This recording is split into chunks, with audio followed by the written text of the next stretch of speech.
প্রিয় সাংবাদিক বন্ধুগণ, আসসালামু আলাইকুম। জাতীয় ঐক্যমত্য কমিশনের কার্যক্রম নিয়ে আগ্রহ প্রত্যাশা যেমন অনেক, তেমনি হতাশা ও উৎকণ্ঠাও জনগণে রয়েছে।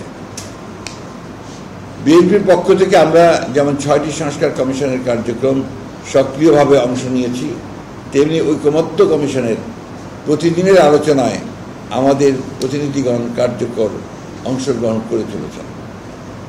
বিভিন্ন বিষয়ে ঐক্যমতে পৌঁছার জন্য আমাদের প্রতিনিধিগণ সভায় অংশগ্রহণকারী অন্যান্য রাজনৈতিক দলের মধ্যে ঐক্যমত্য প্রতিষ্ঠা করা এবং অনেক বিষয়ে ছাড় দিয়ে হলেও একমত হয়ে কমিশনের ঐক্যমত্য প্রতিষ্ঠার প্রয়াসকে সহযোগিতা করেছেন।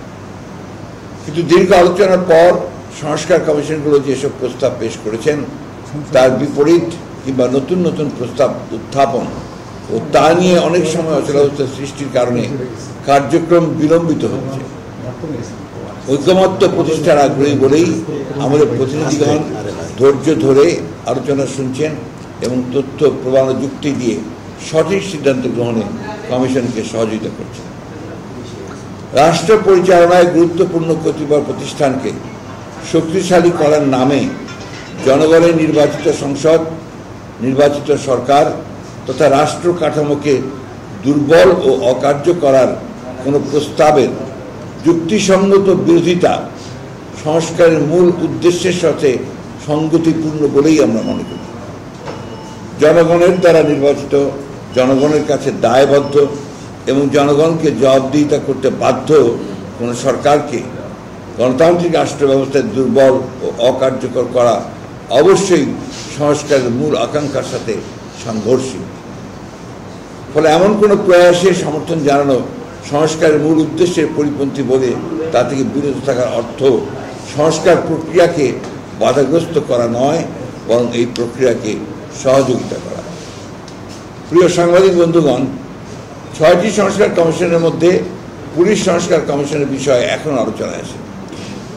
তবে ওই কমিশনে আমাদের দলের প্রতিনিধিবৃন্দের কাছে আমরা যতটুকু জেনেছি তাতে র্যাব বিলুপ্তি সহ প্রায় সব বিষয়ই ঐক্যমত্য প্রতিষ্ঠা হয়েছে। দুদক সংস্কার কমিশনের কতিপয় ছাড় দিয়ে 47টি সুপারিশের 46টিতে আমরা সম্মতি জানিয়েছি। আমরা স্পেসিফিক কথাগুলো বলছি আজকে আপনার সামনে। শুধু 29 নম্বর সুপারিশে আইনের মাধ্যমে করার পরিবর্তে আমরা আদালতের অনুমতি নেওয়ার বিদ্যমান বিধান অব্যাহত রাখার কথা বলেছি। আমরা মনে করি এটা না হলে দুদকের কার্যক্রমকে অহেতুক বিলম্বিত করার সুযোগ সৃষ্টি হবে। জনপ্রশাসন সংস্কার কমিশনের 208টি সুপারিশের মধ্যে 187টি প্রস্তাবের সঙ্গে আমরা একমত হয়েছি এবং 5টিতে আংশিক একমত হয়েছি। 5টি সুপারিশে আমরা ভিন্ন মত পোষণ করেছি।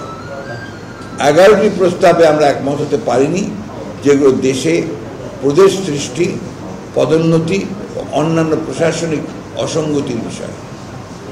উল্লেখযোগ্য যে পদোন্নতির বিষয়ে আপিল বিভাগের রায় কার্যকর রয়েছে। বিচার বিভাগীয় সংস্কার কমিশনের গুরুত্বপূর্ণ 89টি সুপারিশের মধ্যে 62টি সুপারিশে আমরা একমত হয়েছি, 9টিতে আংশিকভাবে একমত হয়েছি, 18টিতে ভিন্ন মত পোষণ করে যুক্তিসহ পরামর্শ দিয়েছি। উল্লেখযোগ্য যে বিচার বিভাগের স্বাধীনতা বিষয়ক সকল প্রস্তাবে আমরা একমত হয়েছি।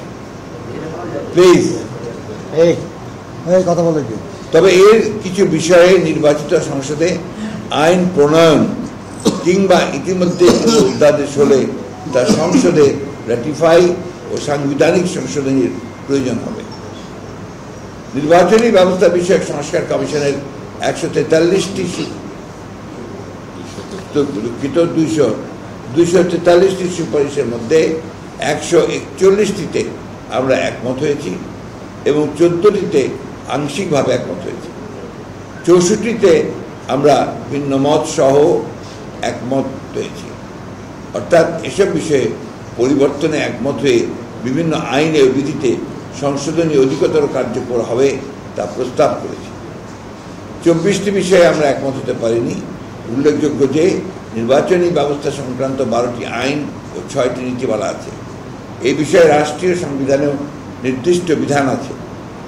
এসব প্রস্তাবের বেশ কয়েকটি বাস্তবায়নযোগ্য নয় এবং কয়েকটি নির্বাচন কমিশনের স্বাধীনভাবে দায়িত্ব পালনে স্পষ্টতই বাধা সৃষ্টি করে, তাদের সাংবিধানিক স্বাধীনতা ক্ষুণ্ণ করবে। আমরা অবাধ, সুষ্ঠু ও নিরপেক্ষ নির্বাচন অনুষ্ঠানের জন্য আনিত সকল প্রস্তাবে একমত হয়েছে। আইনি সংস্কারের বিষয়ে আলোচনা অব্যাহত আছে। সংবিধান সংস্কার কমিশনের 131টি সুপারিশে আমরা দফা ওয়ারি মতামত দিয়েছি। অধিকাংশ সুপারিশে একমত হয়েছি। এর মধ্যে উল্লেখযোগ্য 70 অনুচ্ছেদ এবং প্রধানমন্ত্রীর মেয়াদ, দুই বিষয়ে আমরা ছাড় দিয়েছি। বিশেষ করে প্রধানমন্ত্রীর মেয়াদ নির্দিষ্ট করে দেওয়ার বিধান বিশ্বের কোথাও না থাকার পরেও ঐকমত্য প্রতিষ্ঠার স্বার্থে আমরা সম্মত হয়েছি। এটা আমরা দিয়ে দিয়েছি, ঘোষণাপত্রের ব্যাপার ছিল, সনদ ছিল। এটা আমরা দিয়েছি, তখন তারপর তো কোনো কিছু এটা তারা সরকার কিছু দায়িত্ব নিচ্ছিল যে তারা এটা করবে, কিন্তু এখন পর্যন্ত তারা সেটা আনেনি। আমরা যে কোনো সময় যে কোনো ব্যাপারে আলোচনা করতে প্রস্তুত সক্ষম ছিলাম, এখনও প্রস্তুত আছি।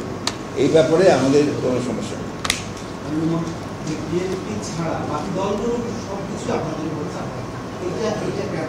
এটা আপনারা বলবেন কেন? তারা বলবে, আমরা কি করে বলবো?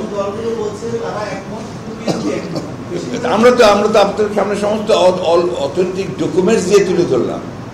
প্রত্যেকটা বিষয় আপনাদের সামনে আমরা একেবারে ডাটা স্ট্যাটিস দিয়ে তুলে ধরেছি, তাই না?